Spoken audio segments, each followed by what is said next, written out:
بسم اللہ والصلاة والسلام علی رسول اللہ۔ محترم سامعین، آپ نے طلاق احسن اور طلاق حسن کو بھی جانا۔ آج ہم سب جانیں گے کہ طلاق بدعت کیا چیز ہے،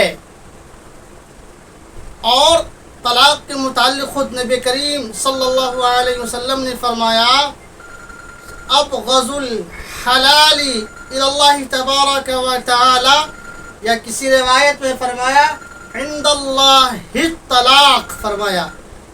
ایک روایت میں ابغض الحلال الی اللہ الطلاق، دوسری روایت ہے کہ ابغض الحلال عند اللہ الطلاق۔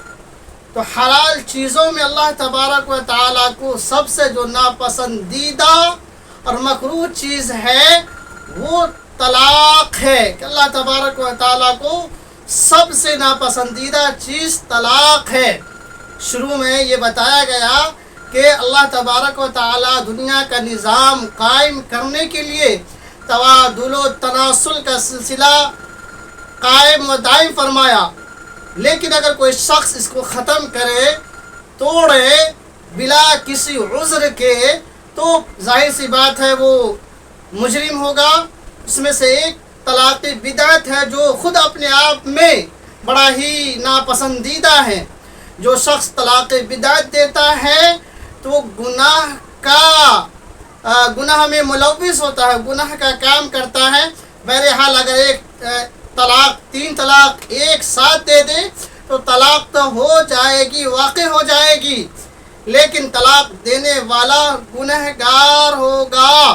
اور جو شخص 3 طلاق دیتا ہے بعد میں بڑا پریشان ہوتا ہے، کسی مفتی کے پاس، کسی قاضی کے پاس، کسی مولانا کے پاس، کسی امام کے پاس جاتا ہے، کہتا ہے کہ جناب میرے نشے کی حالت میں طلاق دے دی، میں نے غصے کی حالت میں طلاق دے دی، فلاں بہانے اور حیلے بنانا شروع کر دیتا ہے کہ اب کیا ہوگا، ہمارا گھر اجڑ جائے گا، کوئی مسئلہ نکال دیجئے، کوئی تدبیر نکال دیجئے جس سے میری بیوی پھر سے ہم سے ہمارے نکاح میں آ جاوے۔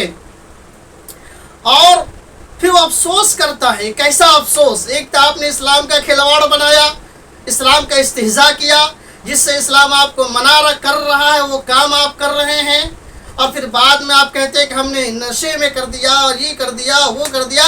لہٰذا 3 طلاق خود اپنے آپ میں یہ مکروہ بلکہ اکراہ ہے یہ۔